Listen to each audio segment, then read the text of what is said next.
At Lucintel, we have done significant research into the impact of various end-use industries as a result of COVID-19.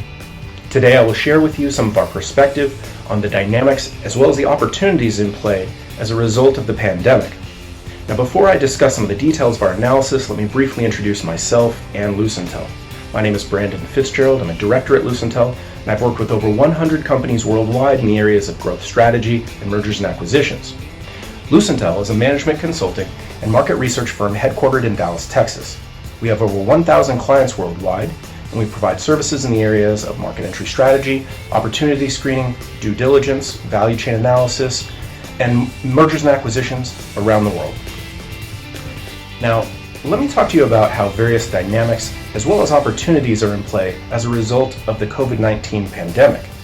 To summarize, the global economy has been severely impacted by this pandemic. For example, we estimate global economic loss upwards of 2.5 trillion and over 300 million jobs lost globally as a result of the pandemic. The US GDP is expected to decline by 6%, whereas the rest of the world is projected to decline between 4 and 6%. Let's discuss the impact of specific end-use industries. Across industry sectors, we're seeing a decline in revenue up to 30% and plant shutdowns around the world.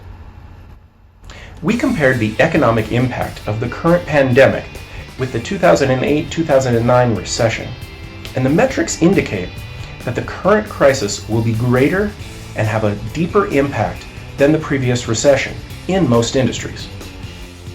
All major end-use industries that we analyzed are expected to decline in 2020, with the exception of wind energy, which will continue to grow, albeit at a slower pace. In the next section, we'll look at each individual industry impacted by COVID-19. Our analysis indicates that the global automotive OEMs will collectively lose over $460 billion in value in 2025. Only 15 to 20% of the automotive workforce is able to work from home, and we're seeing significant job losses in the automotive sector. When we look at the automotive sector, we see that the impact will be different across various regions, with North America and the European Union being hit the hardest. In our primary interviews with players across different industries, we identified 4 key emerging challenges. First, the monthly cash burn rate for large players like GM or Ford is between 2 and 2.5 billion, so managing liquidity is a primary concern. Second, planning and adjusting to the future demand is challenging due to the uncertainty regarding the impact of the COVID-19 pandemic on future demand. So strategizing to develop the right fit and to right size to the demand is a significant challenge. Third, worker safety is a paramount concern for all companies, and we're seeing companies implement various safety procedures and standards to protect their employees. Finally, the regional impact of the pandemic has exposed supply chain challenges, which require reassessment of certain relationships and partnerships throughout the global supply chains. Next, we'll look into the aerospace industry. We estimate the current economic loss in the aerospace industry to be greater than 60 billion at the OEM level, and over 10 million jobs lost globally. When we look into the aerospace industry, we see major OEMs implementing temporary shutdowns in their factories and facilities and revising mid to long-term projections in terms of new platform deliveries, which means a longer recovery time for the aerospace industry. We examined the same 4 key challenges in the aerospace industry. Like automotive, aerospace has a high monthly cash burn rate of roughly $2.5 to $3.5 billion per month. Unlike automotive, however, we believe that the recovery in the aerospace business will be comparatively slow, whereas automotive is expected to rebound more quickly. Next, we'll talk about the electronics and electrical industry. Preliminary estimates indicate that the E&E market has lost over 100 billion in value, and that around 16 million E&E jobs have been lost as a result of the pandemic. When we look into the E&E industry, we see how the consolidation of major electronics players and manufacturers in the Asia-Pacific region, near the epicenter of the pandemic, including a high concentration in China, has impacted the supply chain differently when compared to other industries.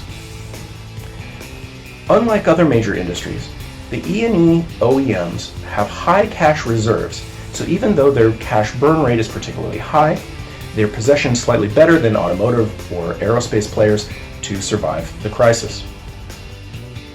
Demand is expected to drop more moderately and recover more quickly in E&E industry than in other industries. Next, let's take a look at the construction industry. We estimate the loss in the construction industry to be greater than 100 billion globally, with over 200 million jobs lost. When we look into the construction industry, we see that major infrastructure projects are being placed on hold. The impact of the construction backlog will likely not be felt until later in the year as ongoing projects are completed and the backlog of new projects continues to shrink further. Now, the demand is forecast to drop between 10 and 20% in the construction industry, and the recovery is expected to be slightly higher than other industries we've examined. So those are positive features for the construction industry. Next, let's take a look at the wind energy industry. Despite adjusting projections for the wind energy industry downward as a result of COVID-19, we expect to see positive growth in the industry in 2020, which is unique among the end-use industries that we've analyzed in this report. As seen here, wind energy will have positive growth in 2020, and the automotive sector is expected to recover more quickly than other end-use industries. When we examine the four key challenges, we see that the wind energy industry has a lower monthly cash burn rate, which will help it survive more successfully, and is projected to recover more quickly than other industries. Finally, let's take a look at the chemicals industry. Our analysis suggests that the chemicals industry has suffered nearly 246 billion in lost value, with over 1,500 million lost jobs in the chemicals value chain. Chemical companies are largely tied to the performance of the end-use industries that they support, and will therefore vary in performance. However, this makes anticipating future demand all the more critical. When we look at the four key challenges for the chemicals industry, we see that the cash burn rate for the industry is between 700 million to 1.4 billion when we look at the largest players like Dow or BASF. Chemical industry professionals are more used to working with PPE than other industries, and we project a moderate drop in demand moving forward. Next, we're going to discuss the steps that we're seeing players take to navigate through this crisis. As we've seen, each industry is positioned differently across the four key challenges, and it's important to understand how each industry is impacted differently. When we look at liquidity, it's easy to see how certain industries are experiencing more dire challenges. For example, the monthly cash burn rate for different industries varies from a low of 100 million to a high of upwards of 3.3 billion. That's a wide range. The automotive, aerospace, and E&E industries have comparatively high cash burn rates. However, E&E players also have particularly high cash reserves when compared to other industries like automotive and aerospace. The low cash burn rate in the wind energy industry and in construction will help these players to navigate through the crisis. In terms of the demand, it's important to consider not just the immediate impact, but also the recovery rate for the various industries. For example, the impact to automotive and aerospace is severe, but the recovery in automotive is expected to be more rapid, and the aerospace recovery is expected to be much more slow. The impact and recovery in the construction, wind, and chemical industries is going to be more moderate, somewhere between these two. Next, it's important to consider worker safety. we're seeing companies across various industries implement work from home programs, reorganize work shifts among their staff and their workforce, and reorganize workspace, all to encourage more social distancing. And many have even implemented health and temperature checks at the entrance to their facilities to try to prevent new outbreaks from starting. Finally, let's consider the impact to the supply chain across these different industries. The impact to the supply chain challenges can be felt in the automotive sector, where Chinese manufacturers play an oversized role in the global supply chain. In aerospace, however, we note that the United States is the largest exporter, but the aerospace industry is organized much more regionally than globally in terms of the supply chain, and this is going to allow it to operate more effectively and eliminate certain supply chain bottlenecks. Therefore, the impact of the supply chain will vary across companies, and we see the impact to automotive and E&E industries as particularly high because of their dependence on supply chains centered in the Asia-Pacific region and in particular in China. By contrast, the aerospace supply chain is much more regional in nature and therefore protected from some of these challenges. The impact to other industries will be somewhere between the automotive and the aerospace industries and will be more moderate in terms of the impact. Now that we've examined the different end-use industries, we will take a look at one sector that we expect to grow significantly in the wake of the global pandemic. Our research indicates strong potential growth in the touchless economy, which includes various solutions to facilitate business transactions while limiting and preventing direct human contact, and thereby protecting the health and safety of both customers and employees.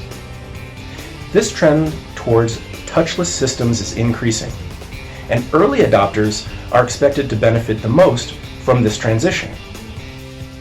Our analysis uncovered several examples of companies implementing touchless systems, whether through the use of 3D printing technologies, by leveraging artificial intelligence, or by reorganizing around digital and remote work teams.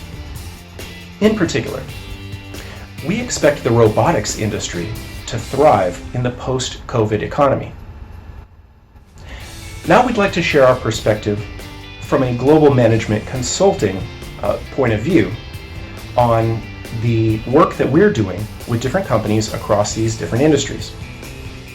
Recently, Lucintel has engaged in several projects focused on analyzing the potential of various products and teams in a post-COVID era to reduce wasted time and energy and to focus efforts on where companies can receive the biggest return on investment. We're seeing companies initiate searches for acquisitions and to consider divestitures of business units that may be underperforming as a way to restructure and to increase liquidity.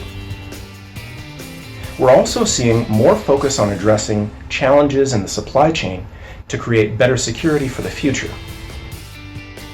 These insights are based on secondary analysis and primary research conducted by Lucintel. When you buy market research reports from Lucintel, you can trust that the information has been validated through a primary research process conducted by professionals and industry subject matter experts.